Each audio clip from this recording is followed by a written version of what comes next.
was demonstrating how to use the water slide, and I went to do it and just flopped. Some people can really get bogged down with trying to make it perfect, and it's like, it's not your fault. This is a brilliant idea. I don't know why I've never even come across this before. The look does matter. Or like, I'll have random people, just someone sent me some Harry Potter post-it notes, and she's like, I'm just, what's your address? I need to send you these.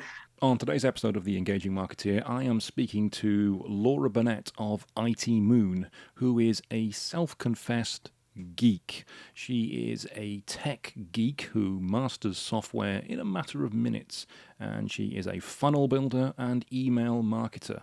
But she's also a massive Harry Potter fan.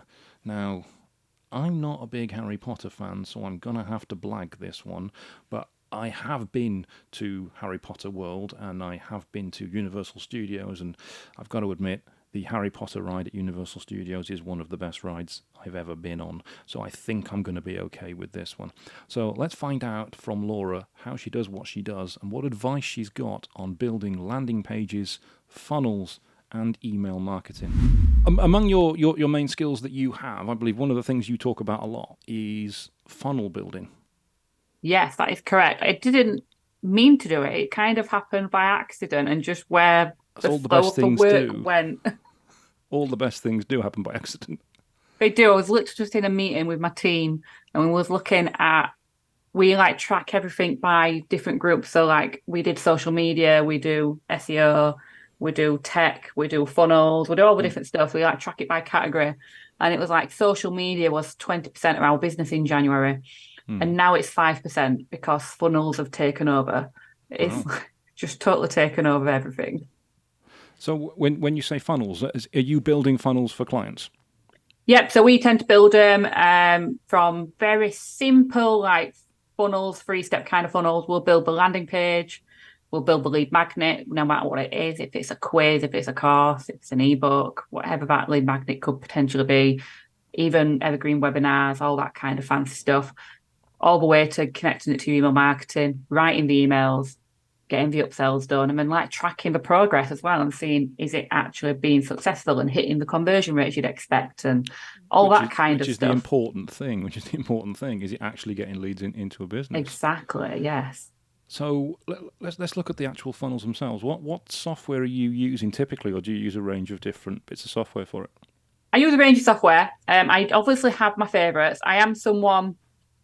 I call myself a natural tech geek. So if you ever get an email from me, one of my first emails, I tell people straight, I am a natural tech geek. And that means usually when you get a tech geek, they're very specialized in one piece software. And that's nothing wrong to them. It's just they're specialized in one piece software. And take a Kajabi. I mean, if you ask them to go off and use something totally different, it's no, I can't do that. Sorry, can't do that. Whereas me, you can give me a software and I've never ever used it, never even heard of it. And within 10 minutes, I'll probably be an expert and know more than anybody else knows. Just don't know how it works. It's just how my brain works. That is unusual. It is. So I will totally own the skill set there and be like, that's it. So it's what benefits me a lot, to be fair, and what my clients, I've literally just been talking to a client this morning. She's like, you are like a walking encyclopedia. And I'm like, I know. I feel like it. I don't know why. And it is. So it's all the software is different, and it's all about what's right for the client. I'd love to be able to just say use this one software, but it's not. Everybody's needs are different, and not just as in what software they need, but what they can afford. Not everyone can afford your ClickFunnels and your Kajabis and things. So it is about what you can afford. So I always recommend for email marketing, MailerLite as a starting point. Okay, because it's free. It's free software. Create landing pages. Create email automations. Job done. Whereas the most powerful email marketing system is actually ActiveCampaign. I don't know if you've heard of that one. We use that ourselves, yeah. And that's the most powerful one. It's phenomenal what it can actually achieve. And until you start using things like Kajabi, you start thinking, oh my God, ActiveCampaign really makes things easier. It's costly, but it's a lot easier to set things up. So we personally love it. But yeah, it all depends on person to person.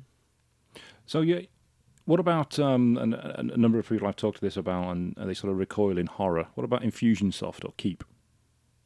I hate it.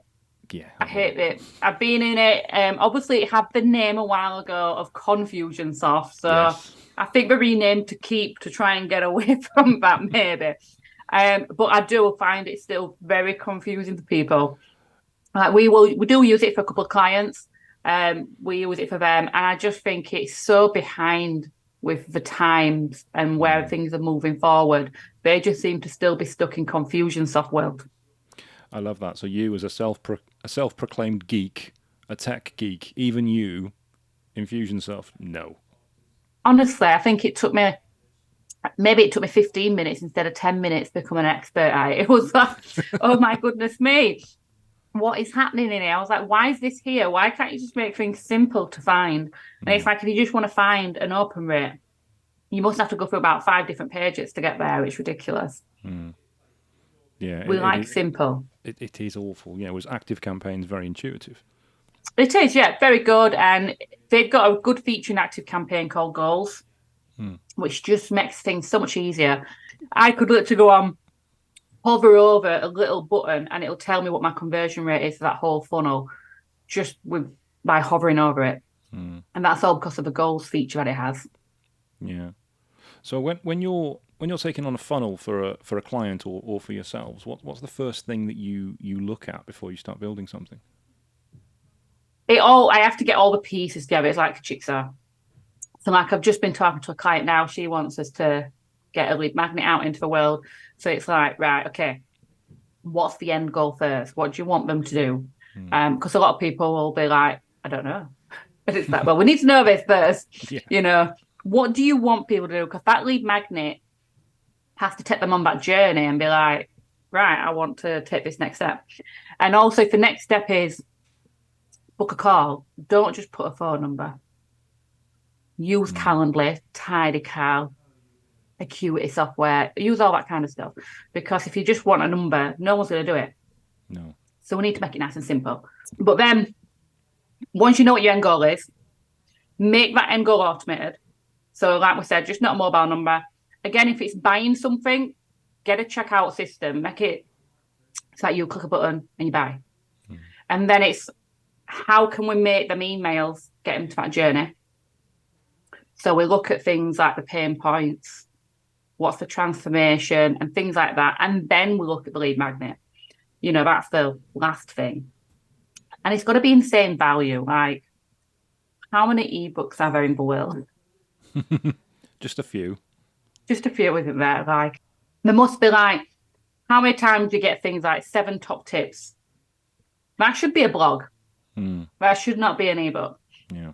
Whereas if you're giving away a 3 mini course, you're giving away a masterclass, or you're giving away a really top-notch secret ebook that's got some really good information in it, that's insane value. Mm. Whereas if you're just giving away 6 top tips to get to your next coaching client or something like that, just make that into a blog Yeah. because no one's going to get it. So when you're putting together a lead magnet, then let's talk about that, because you're right. I see a lot of people in businesses, they throw together a lead magnet, they put a lot of effort into creating the content for it, but it's dull. Yeah. It's boringly titled, it's boring to look at, and nobody downloads it, and they think that this digital marketing thing, it just doesn't work. What tips would you have for creating a lead magnet that people are going to want? The number one rule is always it's got to be insane value. And I always say the way to judge that is would you charge someone at least £7 for it? And if you wouldn't, it's rubbish. Right. Put it in the bin, start again. So it's like one of my most famous ones was a course I did. It was 20 minutes long and it taught people how to use Trello to create a social media planning board. It was 3 videos, super duper simple. I would happily charge 30 quid for it easily just because of how much success people have had from it. And every time I put that out for free, it goes insane and I get hundreds of people sign up. So I've literally just put it out for free in the last 7 days for a collaboration we're doing. And we had 500 email subscribers in them 7 days. Wow. And it's just because it is insane value. It's something I would charge for people and some people do. So it's like, make it a no-brainer thing. So when you say you put that out, how did you put that out? How did you get 500 people come to that? So it's you might have seen them. So we talk about collaboration a lot. So, and it's where like a few business owners, so I say a few, we're 48 of us. That's more than a few. We that's joined decent. forces and we all started promoting a bundle together. So we all sent 2 emails out to our email list to promote a bundle. People sign up for a bundle and they don't get everything from 48 business owners. They pick and choose what they want. Right. So they can say, right, I want this. I want that. And it's all, the aim was you must offer something that you would charge for. So it has to be something like that. So there were loads of 48 different things people could choose from. And if they chose your thing, they joined your email list. So we basically just did that. But because it was 48 business owners doing it, you've got absolute a list of thousands.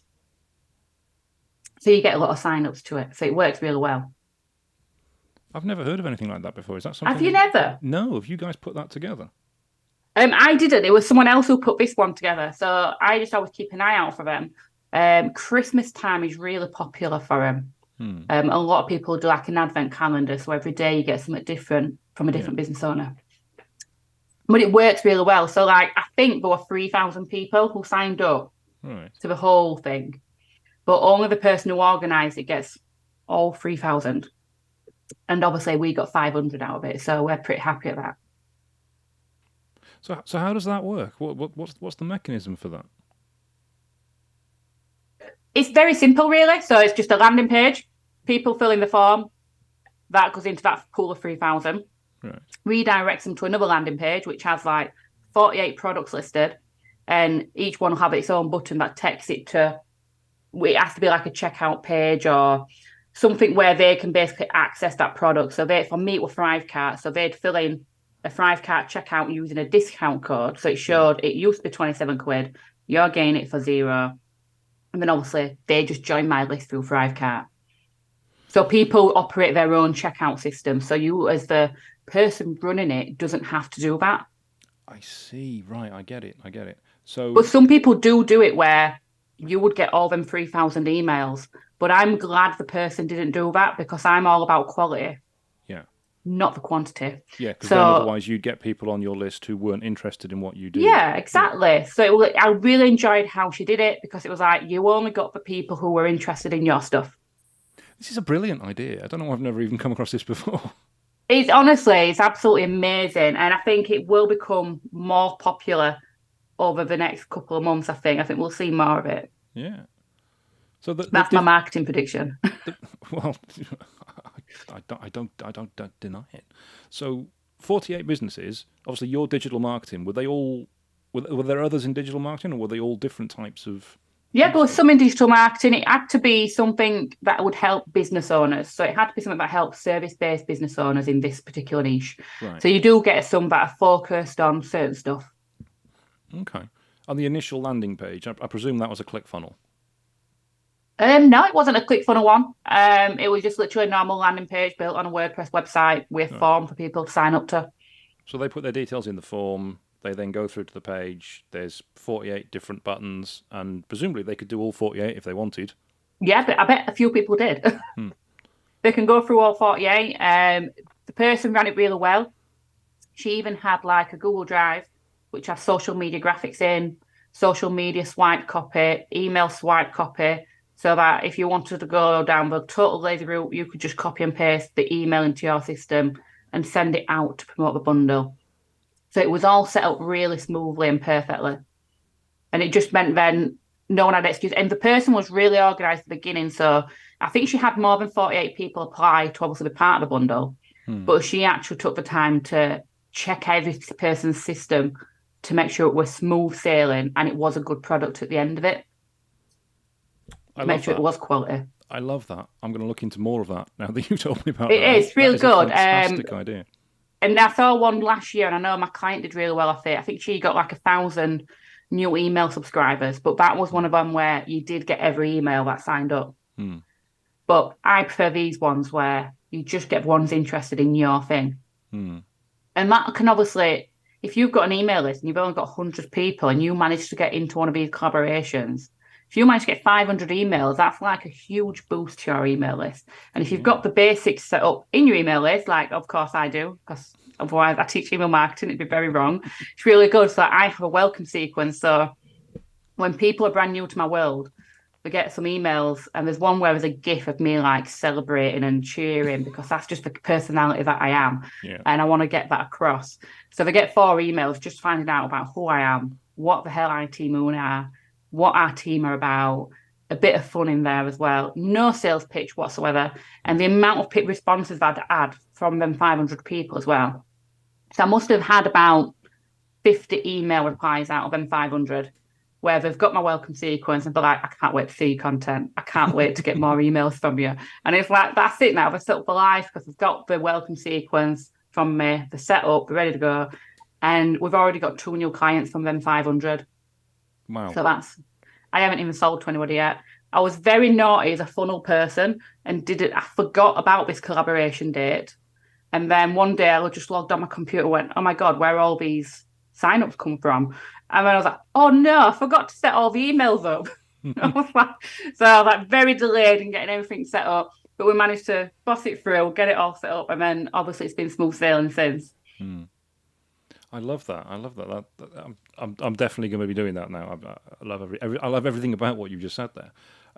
In terms of the emails that go out, one of the most difficult things is obviously improving your open rate and getting people to actually open the emails in the first instance. Have you got any advice or tips you would use on getting people to open emails, improving the open rate, maybe subject lines? Yeah, and it is, we call it the ACE strategy, just because we have to give it a fancy name, don't you, in business? You have to, yeah. You just have to give it this fancy name, which obviously is attract, so you attract people in through the lead magnet. And then you've got the bit that a lot of people miss is the C, which is connect. So for most people, how it will work is they'll send a lead magnet out, then people will get an email saying, yeah, here's the thing. And then an hour later or a day later, buy this thing from me. And we just dive straight into sale. And then more than likely, 50% of people will just totally forget about them now. And in a year's time, they might do something with their email list, but otherwise that person's just going to sit there. And some people might send regular emails, so they'll start getting regular emails. And it's introducing something like the welcome sequence, we call it, where it's not, so they'll still get these emails trying to sell them. You know, that's the point of a funnel, to sell them, to take to the next step. So they'll still get my funnel. They'll still get all the emails associated with the course. But in addition to that, if they're brand new to my world, they're going to get that welcome sequence. And it just builds that trust factor of like, why should I open your emails and even care about what you have to say? Like, what makes you different to other people? And because if you send that welcome sequence out, you've trained people to start opening your emails. And we always send them out. So at the end, it says email 1 of 4. So they know they're getting 4 emails. Okay. It's interesting. So they know they're getting these 4 emails. And we tell them straight away, I'm not selling you anything in these 4 emails. I'm just telling you about me. That's it. And it just tells them about me. It makes them get ready to open. They're already trained to see how it appears in the inbox. It says Laura, Align, IT Moon. They know that familiar look of that email. So that when they start getting my weekly emails, they'll actually start opening them. They're already trained. So it's personalised. It's from Laura IT Moon. It's not from the company IT Moon. It's no. So I'd always say put a name in. And you've got to think about what would people know you as well. So Laura, everyone knows me as Laura IT Moon. I don't think many people know me as Laura Burnett. I'm just Laura, the tech geek, or Laura IT Moon. It's something like that. So I never put Laura Burnett. And if I just put Laura, there must be about 1 million Lauras in the world. So obviously it could be anyone. So we go with a combo of company name and the first name. And it's just finding out what your audience wants. But then also it is about not forgetting about them and sending them regular emails. So we send a weekly email out every Tuesday. No sales. We do not do sales emails on ours. The only time we get sales emails are when we're in a funnel or we're doing a special offer or a launch. So every Tuesday, they just get advice or a story about, I've just been to the beach and then I bought an ice cream, but the person's technology went down, and kind of relate in real life to what I kind of teach and stuff like that. And it's amazing because even though you don't sell in the emails, we have something called quick links at the bottom. So it's like 3 links just at the bottom of an email, and it takes people off to go to the things that I can buy. So I think ours at the minute is book a power hour, business audit, and lead magnet magic. And it's amazing how many sales you make just from that. So you've just been talking normal, no sales, but at the bottom of the email, they liked your email, they like your advice, so they want to click off and find out how they can buy from you as well. So like we've got one client who he's made 18 grand this year so far, just from his weekly emails that don't sell anything. They just give advice and nothing else. And if you send them weekly, you've just kind of trained your audience to open the emails. But if you've done one of the things that 50% of people do, and you get all their emails and then never email them again until you want to sell something, then you're just going to have a terrible open rate. People are not going to open. They don't want to know you. They probably forgot who you are. Yeah. It's like that with relationships, isn't it? If you don't phone a friend for 4 months and then suddenly you phone them up because you want something, they're going to know, oh yeah, she wants something again. And you've got to show you're not just there for the sale. You're there to help out. And it is about changing that. We're all in business to make money. You know, we all have a business goal that we want, and it's probably money related. But you've got to show up and be you as well, and just be genuine and actually want to help people and not just be there just to get the money. A lot of what you're saying then is about being you and about personality. And I've been thinking about this a lot lately because this sort of crops up on LinkedIn all the time. Yes. Where you get the LinkedIn police. Yep. Who say things like, don't be posting pictures of your kids on LinkedIn, don't be posting pictures of your holidays, this isn't Facebook. What's your, I think I can imagine, what's your take on that?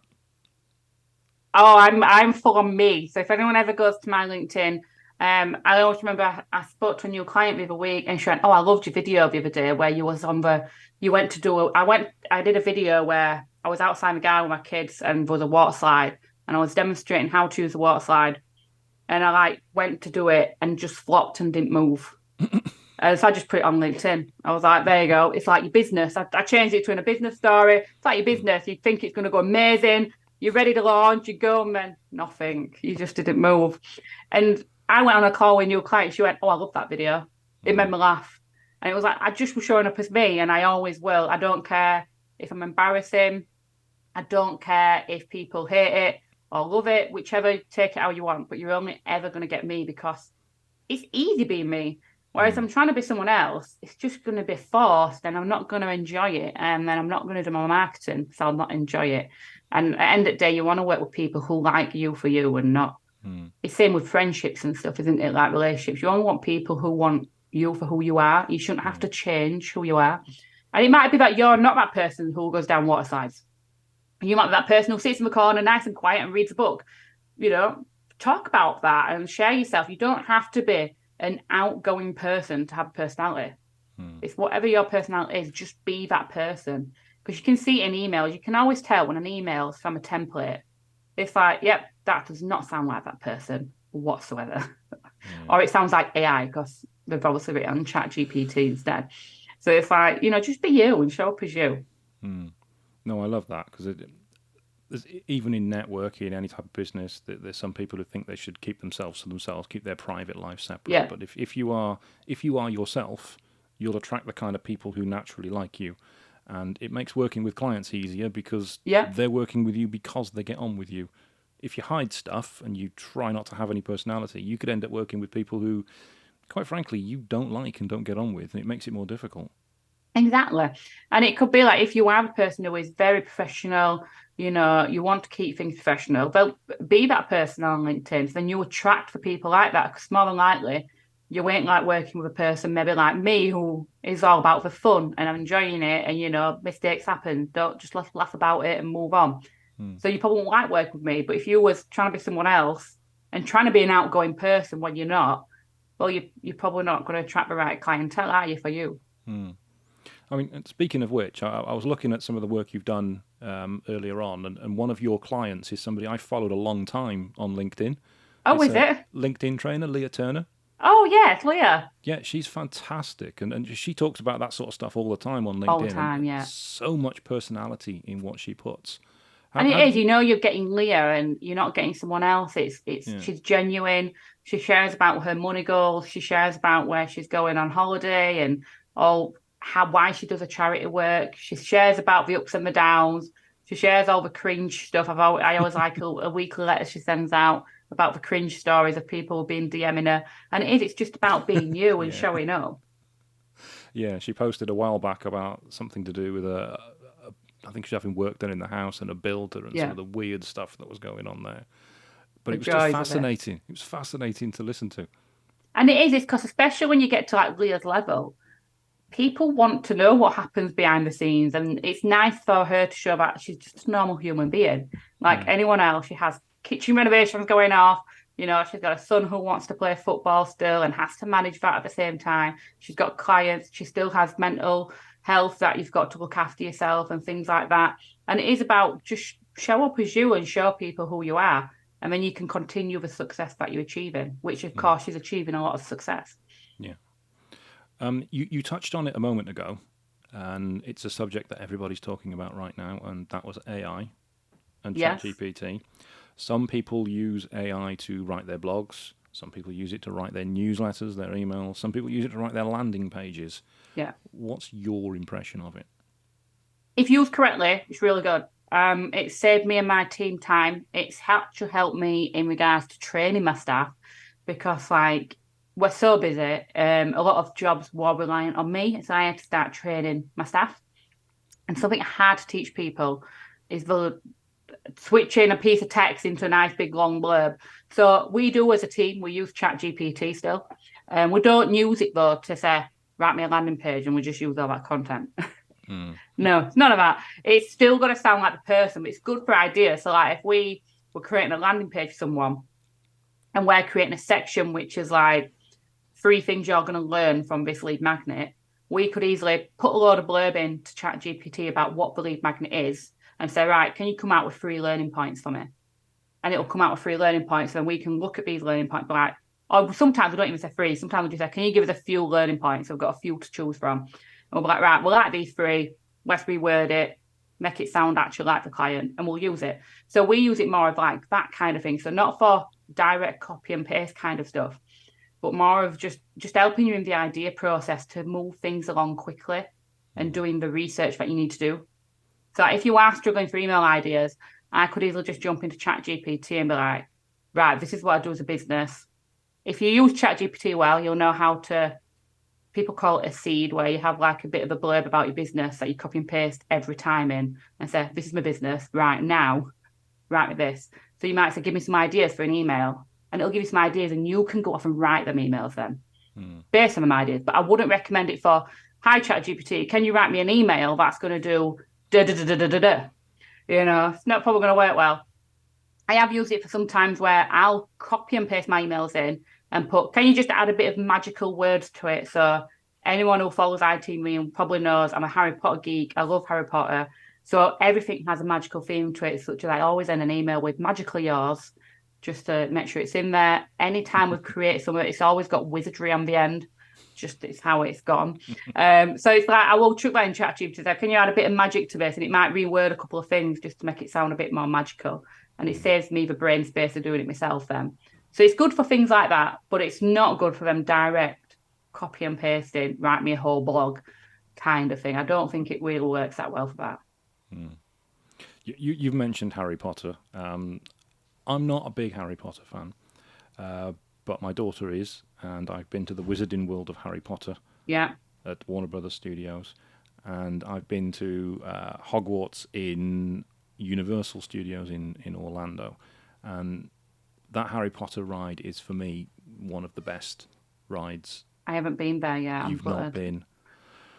Are you planning to go? I am.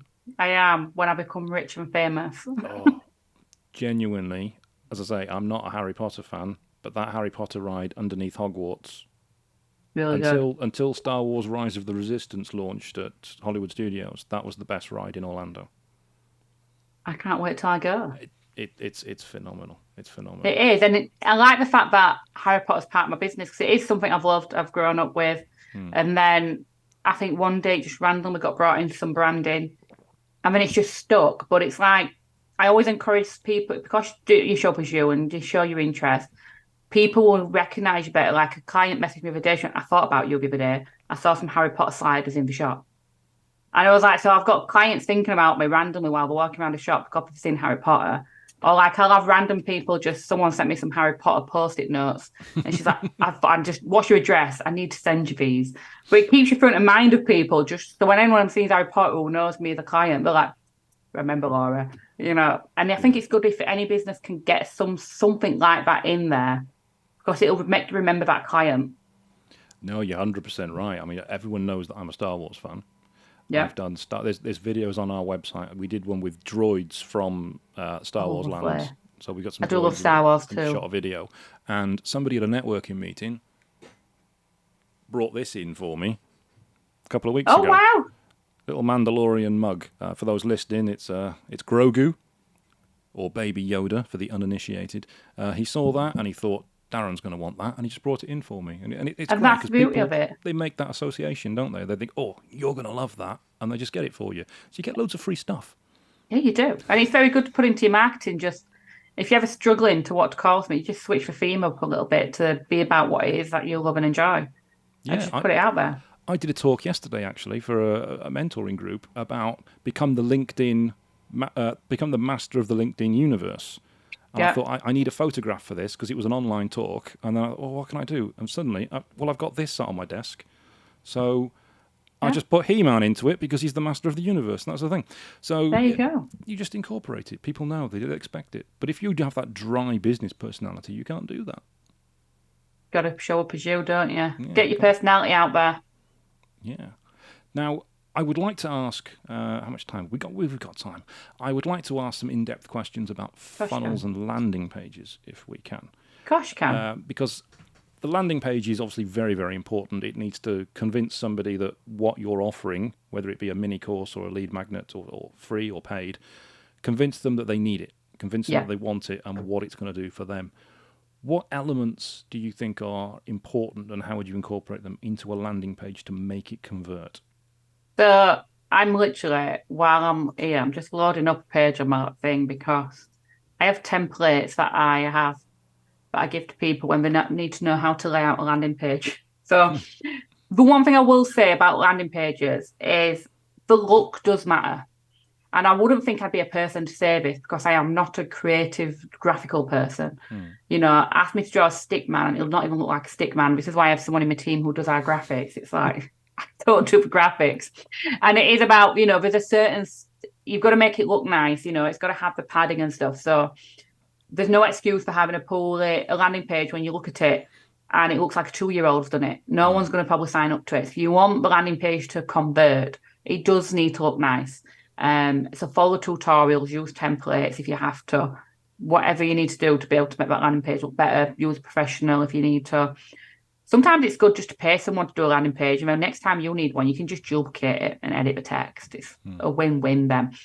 But obviously the top bit, what you see above the fold, so when you first load a page is what matters the most. So they usually called your hero section. So that's got to also tell people what is it? And so many people miss this. They'll go on to talk about what the title is of it, and then what is it though? Is it an ebook? Is it a masterclass? Is it a course? What is it that what am I getting here? So you need to say get access to your free course or get access to the masterclass today. You put that in there. And then the title of it, of course, it does kind of matter what is the title. But I would say don't try to find the perfect title straight away. It might take a bit of testing, It doesn't mean if you choose title 1 that's title 1 for the rest of your life. You can change that up. If you find that page isn't converting, I'm going to change the title a bit then, because I obviously didn't connect with my audience. So, you can test around that. And then after you've got the title of what it is, it kind of needs a subheading that's going to capture their attention and just get them wanting to buy it, or not buy it, sign up for it. And then the most important bit is have a button or a form. Above the fold, they need to be able to see the call to action. not I have to scroll to find the call to action and fill the form in. So if your form is at the bottom of a page, have a button that when you click on the button, it'll scroll them down automatically to the bottom. Or if you are putting the form right at the top, then put the form at the top so it is above the fold so that they don't have to scroll to find it. Because you do capture probably around about 40% of people just from that top section. Some people just not even bother scrolling the rest of the page. They look at the top. Yeah, I want that. And there you go. They're getting it, especially when it's a free thing that someone's getting. And then also you need another section, which I always say you want to try and get a mock-up image in. So by that, I mean, like, if it's an ebook, then make it look like a book, or something like that. So you can go to websites like Smart Mockups or Canva and easily create things like that. So it actually looks like it. If it's a masterclass, put it in a laptop screen or something like an iPad screen or on a mobile phone screen, just so that it looks more mocked up like a real life actual thing that it's going to be. And then at the side of it, I always think you need to get into the pain points early on. So you need to get straight into how is that person feeling? What's going through their mind right now? Is it like they're struggling to save time? They're not getting their leads for clients. Usually, there's a few things. It's always either around money, time, family and relationships kind of thing. It's always usually around about them three things that you're saving someone. So like even if you're someone in the healthcare industry and you're helping someone improve their health, then you can talk about the health because that means something to people. Whereas telling someone, oh, I can help you create this, I can stop you feeling upset, it's probably not going to connect with him well. But if you say, I can help save you time, money, something a bit more valuable to him, then they're more likely to do it. So you need to think about your pain points. And then after that section, it is about what they're getting. What is it we're going to learn from you, or the teaching point from it? Is it what solution is it? So you might be teaching them a 3-step framework. It might be you're going to show them, number 1, how to save time. Number 2, how to do it. So you're kind of converting them pain points into the solution, if that makes sense. Yep. So we want to talk about that solution. Again, everything needs to be presented in a nice, easy manner.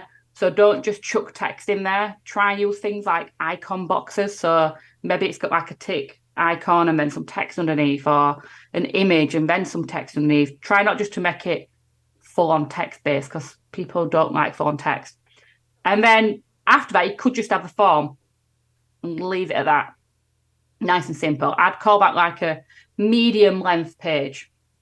But if you did want to go in more depth, so these work especially well if it's something like a masterclass.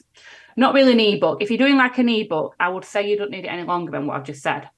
Whereas if it's going to be something like a masterclass, then you might want to go into something else where you might have the features and benefits or learning points next. That's going to come. Then you might have some testimonials, so some social proof about what you've done or if people have accessed it before. If it's a brand new lead magnet, how have previous ones helped people and things like that.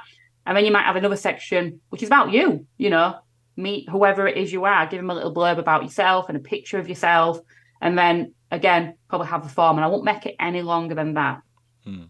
But additional to that, they don't even need loads of sections sometimes. If it's a simple free ebook, you could get away with just having one section. Literally a headline, a subtitle, a little bit of blurb, and then a button.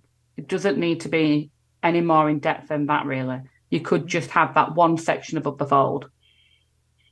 And in terms of the form itself, what fields would you recommend? Because I've seen some where they ask for, your inside leg measurement and the they do, street don't you they? grew up on. Only ask for what you need. Never just ask for the email, because then if you're emailing people, you haven't got their first name, so you can't do personalisation such as "Hi, Laura," or even like in the middle of a paragraph putting someone's first name or in the subject header. You can't do that kind of personalisation. So minimum is always first name, email, and that's actually as much as I would say. First name and email, unless you need their phone number because you want to send text reminders. So do you want their phone number to send text reminders, or you want their phone number just because you've got it? If it's just so you've got it, don't ask for it. But if you are going to use the data to actually benefit the person, so it's sending them maybe text reminders to a date of a masterclass, so like only 2 days to go, Laura, and then the masterclass is starting, or something along them lines, then ask for it. But again, that protects you for GDPR as well, so and data protection. So you're only asking for the information that you need, and you don't need to know what address to live at for a lead magnet unless you're giving them something for free, like a T-shirt or something like that. So just ask for what you need, but always get the first name and email. That's interesting because almost everyone I see asks for surname. You're saying you wouldn't necessarily ask for that? No, I don't need it. I don't need it at this point. I just need to know their first name because nowhere in my personalisation of my emails do I put, "Hi, Laura Burnett."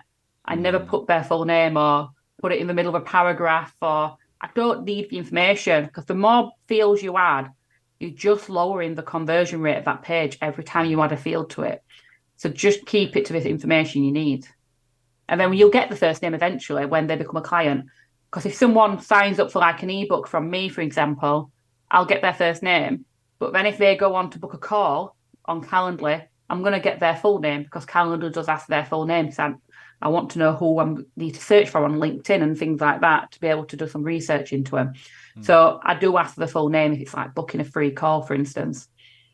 And I was just thinking then, as you were saying that, if you just have first name and email, some people will see name and put in their full name. Yeah. Do you clean that up then before you send an email out? Because otherwise it will say, "Hi, Laura Burnett." No, I never clean it up. I leave it as it is. Some email marketing systems do actually clean them up themselves. When you put it in, they'll split it if they see like a space, and they'll split it. Sometimes, depending on what I've set up to do it, I will clean it up in Zapier. So if I am doing a connection with, say, instance, Thrivecart, for instance, or anything like that, I'll always make sure it splits the first and last name up. If it's to put the full one in, it'll split it up. But otherwise, I don't know. It's their fault for doing it, and I don't have the time to think about that for people. So if they want to be called their full name, they can. Some people, might put their company name. I've had that. They've put the company name. And I think it's stuff like that where some people can really get bogged down with trying to make it perfect. And it's like, it's not your fault if they've put that piece of information in wrong or if they've spelt their name wrong. It's just common sense that if someone gets an email and it's got the wrong name, they probably know they've put the wrong name in. You've not done that. Yeah. And what about when they put the name in then and they click submit? What do you use? I love the term tripwire. Do you use the tripwire pages or the one-time offer pages, or do you go straight to a confirmation page?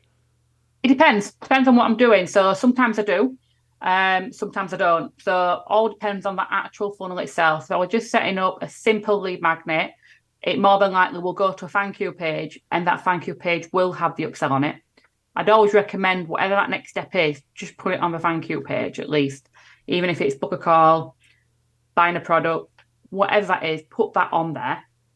But if I am a believer that you can have lead magnets that are paid. They don't have to be free. A low paid offer is a lead magnet just in itself. And they would probably link automatically straight up to like an upsell page to buy something a bit more higher expense. I do use them especially all the time, pretty much when it's something that they're buying. But when it's a freebie, it just depends on what that freebie kind of is. Okay. And the $1 million question, let's say you've got your lead magnet, it converts, your landing page, you like it, it works really well. How are you driving people to it? That's the hard bit, isn't it? So, and that's the hard one. bit. That's why I asked it. Yeah, that's the hard one, and it's the one what people struggle on the most, and it's probably because you've got a few ways around it. So you've got your way where you could do like a limited time launch. So like my Trello social media course that I have, it is actually a paid course on my website for 27 quid. Whereas now and again throughout the year, I'll just say, right, for 1 week only, it's free. So you could do stuff. That's a really good way of growing your list because it's limited and it's got a bit of scarcity around it. People are more likely to do it. So adding some sort of scarcity element to it always helps. So especially if you're doing like a masterclass, they tend to be easier to get more signups to because it's got scarcity. Because you're saying like, look, the masterclass is on 10th of August or whatever it is. So you must sign up now, otherwise you're going to miss it. Or you're not going to get the replay if you don't sign up now. So having some scarcity involved in it always helps with marketing. But if it's something that's kind of evergreen and it runs all the time, you kind of got two choices. You can do like the organic social media method, which is you literally just have to keep putting it out every week, just got to keep putting it out every week.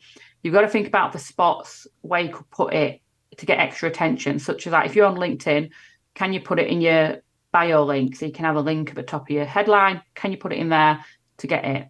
Can you make it so that on your website, as well as your landing page, you've also, as you're scrolling through your homepage, you might have a form there as well so people can access it. And think about, like, obviously your profiles on Facebook, things like that. Where can you put this link extra? Do stuff like that around it. Then obviously you've got your paid ads way. Always works well, but obviously requires a bit of an investment, but you've got to pay for the ads. So if you want it to be faster, paid ads be your way to go. So you could easily get £1 to £1.50 per email, usually on average on Facebook ads. So if you know that you want to grow your list to 500, you could know if you probably spend between 500 and 750 on Facebook ads, you can probably expect to get a list of 500 people. But I find with Facebook ads, you tend to have good quantity, but not good quality. So you do tend to have a lot of people in there. So you might have a list that has a lower open rate to us, where if you'd grown it organically, if that makes sense. Yeah. Obviously do stuff like I did with the collaboration, which we discussed at the beginning. Have a look out for stuff like that. So like I found that one because I'm in a membership of someone's where she puts up where if anybody's doing it, you'll probably know her, Gillian. Yes, Gillian, Yeah. So I found that collaboration through her group. So she put it up and said this person's looking for business owners to collaborate with. And I found that through that. So like joining a group like Gillian's where they actually actively look out every day for collaborations and things like that, then that means you can obviously put your name forward, put together a lead magnet that you can do for that collaboration, and you'll see really good growth on your email list that way as well. And then obviously doing your normal stuff like articles and YouTube, the long-term content, such as your podcast, in your show notes, you could put in your show notes where to go get access to resource. For me, I use YouTube as my long-term content. So on YouTube, I've got loads of free videos. And then in my descriptions or on the video, it'll be like, go to this URL to find out more and book something else with me and things like that. Or if you're doing blog writing, of course, you'd put it inside the blog, access this free resource and things like that. So it's just about finding all the different ways. But the only easy way is Facebook ads or, any kind of paid ad. That's the easiest route to it. But you do end up with quantity over quality on that one. It does cost you money, and not everyone's in a position to do that, especially as a small business owner. So we've never ran Facebook ads to our list for this business. I have in my other business, so I have a membership business, and we did use Facebook ads to get our list grown. We grew it to several thousand through that way, just because I didn't have the time to market organically because I had to market IT Moon as well. So I didn't have time. So it all depends on your circumstances, really. But it is about consistency. Got to be consistent. And so many people will put out a lead magnet and then a couple of weeks later, they'll be like, I only had 10 sign-ups. And it's like, well, you've still been talking about it every single week, Like you see in LinkedIn, especially now, you see people at the bottom of a post, they'll put, check out my bio to get your free da-da-da-da-da. And they'll like put the lead magnet into the description now and things like that. So it is just about being snazzy a little bit and thinking, where else can I put this in front of my eyes? And if it's insane value, people are going to sign up. It's got to be something that's going to convert and make people sign up. Yeah, something people really, really want. An absolute no-brainer in something they have. It's got to be a no-brainer. Yeah. It's interesting you said you've never run Facebook ads for your own lead magnets. I mean, that's normally people's go-to strategy. It is, yeah. So for IT Moon, we've always gone the organic method. It's never been something we wanted to do ads for. We just wanted to grow organically to show it can be done, really. And that's all we've ever done. So I've had lead magnets that are masterclasses. Obviously, we've got an email list in the thousands. I definitely go for quantity over quality. I always say I'd rather have 1,000 subscribers that are engaged, they open my emails and stuff, than have 10,000 people who don't open my emails and things like that. I've seen people with a list of 100,000 and they only have a 2% open rate on emails. It's about the quality of it. So like, I know if I send an email out, 60% of people are going to open it, which I'm happy at that. That's high. I have a nice high one. I have to, because I teach it. So I have to prove I can do it. You do, I suppose you do, yeah.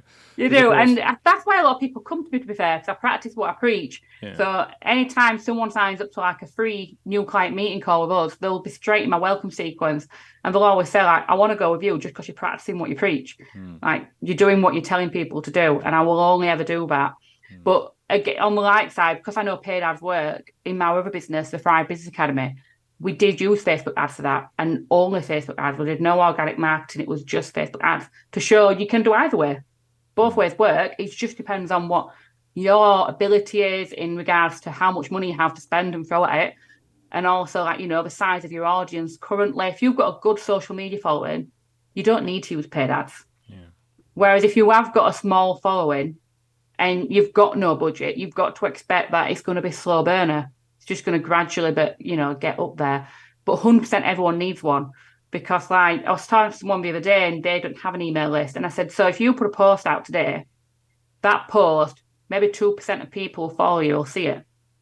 And you have zero control over that. It could be more, could be lower. No one knows. Algorithm does what it does. Whereas if you put that post into an email, you could guarantee 50% of people on your email list are going to see it. And you can guarantee that because of how your email list is operating.